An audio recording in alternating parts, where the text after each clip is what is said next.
with a player from West Point. Ricky Thompson, former Baylor wide receiver, radio sideline analyst with us. Ricky, we wanted to wait until after Baylor made the decision as an offensive coordinator. Your thoughts about what they've done with the hiring of Jake Spavital? Well, two things. First off, I guess the two finalists were really two different type offenses. I mean, everybody hears spread and they think they're all the same. They're not. I mean, when you go to the Leach tree, you're really talking about run and shoot. And to me, that's a throw it 40, 50 times a game. Your running backs really, they get their carries by swing pass, circle routes. You get the ball to them by throwing it to them. And I think the pure spread is the one that our fans are used to. When you spread your offensive lineman, you create a running game like this guy coming in did at Cal, where his guy averaged 114 yards a game, led the Pac-12 in rushing. That's the type spread I like, because I do still think you have to run the football, and I think he's going to do that. So all things said, and the situation we were in, trying to get a guy to come in knowing the situation, I don't know if we could have done much better, guys. Ricky, what do you think about the personnel on the roster they have right now being able to move into this system? Obviously, they're going to get new players. They're going to be in the portal and all that. But of the guys that could potentially stay, is this something you think they can transition to faster? I think this offense, number one, let's start in the backfield. I think this is made for Richard Reese. What we were doing was not. I think this is this should excite him. So running back spot, Pendergrass, Dominique, those guys, they're fine in the spread. I mean, you always want to add guys. Receivers, got to get some more speed outside to be real effective at the spread. I think when you have two guys outside that can really run, it really opens up your slot guys to get open. Just go back to Texas State and look what they did to us in the slot first game of the year. They killed us. It wasn't their outside guys. It was the guys in the slot. They had receivers outside that could really run. You end up man inside with those slot guys, and they kill you. So I think you've got to work some at the outside receiver spot.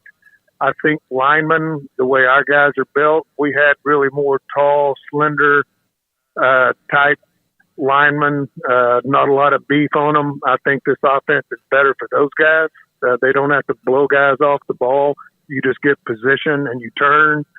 I think that's better. Quarterback, Sawyer, this is the first year he's ever taken a snap under center. All he's ever run is the spread. So I think it's better for him. Whether Blake ends up leaving or he comes back, I don't think any of us know that yet. I know they'll probably try to keep him. He may already have his mind made up. But tight ends, we may have about 6 too many. I don't know. But there'll have to be an adjustment there. I don't think there's any question about that.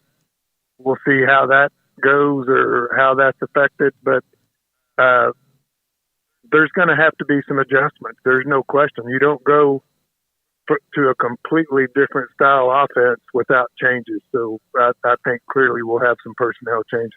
Yeah, I don't know if you were able to see or hear much of the interview, Ricky, but Dave did mention that Jake Spavital was currently meeting with Blake Shapen about his decision to enter the portal. So there is at least that conversation already ongoing, and the door at least cracked open that he could potentially return. So that was definitely an interesting note from that interview. Yeah, I had heard that, and I think, Blake, 1 year left. I don't know that he would be one of the top guys in the portal, but to stay home, which this should be home to him, and I think the spread would be good for Blake. I think he's that top quarterback that could really deliver the ball in a spread top offense. I hope he stays. I understand if he doesn't, but we'll find some guys back there. But I would hope Blake finishes it out here and would get a dose of this offense that I wish he could have played in some before. Go ahead, Craig.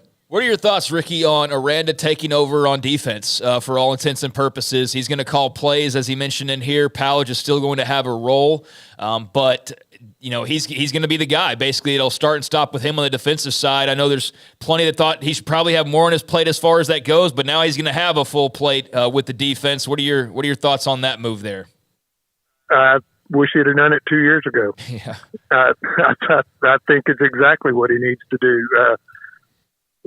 Not a big fan, but remember Gary Patterson. I mean, the dude had some of the best defenses in the league, and he was the head coach, and they won a lot of football games. So it's not like it's the first time somebody's coordinated one side of the ball and they were the head coach. He's just going to learn how to do it. He'll have to delegate some things, but that's what being a leader is, and he's going to have to figure out how to do it. But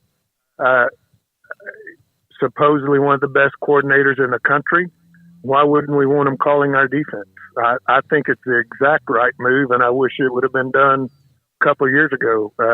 Might have been in a different position defensively than we are now.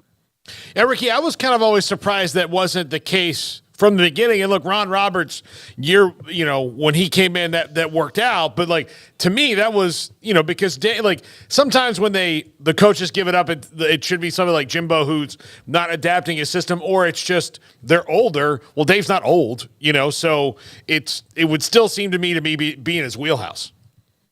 Yeah, I think so too. And the other thing it's going to do to me, it's going to get him even more involved in the game, and I like that, and I think that'll affect personality. If you look now and you watch occasionally on the sideline and you see Dave, which a lot of head coaches are, they're huddled on the sideline there determining what they're going to do, and Dave's standing out maybe a couple yards outside the huddle with his headset up, and he's not really in there involved in it. And I know he was trying to let his coordinators do their jobs, but I like the fact he's going to have to get more involved. And I think with that, a little bit of adrenaline goes with that. And I just think I don't see anything negative about it at all, guys. I think it's the right thing. I think it's the right thing for him to get involved in. We know as by reputation, he's really good at it. So, I think it's a great move. He said in a question I asked him, and Phil Bennett had brought this up, that in that last drive against West Virginia, he was on and he heard what was being said on the calls. But he did not, for example, veto. He did not get involved. He admitted that. That's not going to happen again, is what he said, because he'll be involved in that. Does that surprise you? And it was pretty obvious that he was not more involved than maybe, oh, wait a minute, are we sure here? Yeah, it is a little bit surprising, and I think I see reasons for doing that, just that you want your coordinators to do their job, and you don't want to be seen as the head coach that interferes. But you know what? If anybody interferes, it ought to be the head coach. Yep. I mean, he's the guy that's got his neck on the line. So I'm honestly kind of glad to hear that he wasn't involved, because I don't think it was called very well. So I think that's a good thing that he wasn't, and that we're going to see something different. And I think that's really good, because remember, guys, second week of the year, we're going to see Air Force, yep, which is a team that you see an offense like that, maybe once every 4 or 5 years? Well, we're going to see it twice in 3 years. So that is a real test for a defensive coordinator to get ready for an offense like that you play once in a minute. So I'm really glad that he wasn't involved in that last series. I thought that was really, God, that was just not a way to end the game when you were in a position to win that thing. They had to go 80 yards and didn't have much time to do it. Ricky, I know that the Bears did not see Oklahoma State this season, but you did see Texas, and I'm not sure how much pokes that you've actually watched this year, but any thoughts on the Big 12 championship game, the end of an era, so to speak, tomorrow in Arlington? Yeah, it really is. I don't think there's any question Texas should win that game. We've seen a lot of games before where the team that should win didn't, but I'm going to be really surprised. And guys, what about Oklahoma State? South Alabama beat you 33-6, then you beat K-State and Oklahoma. So how do you figure those guys out? They're capable, but have been really inconsistent.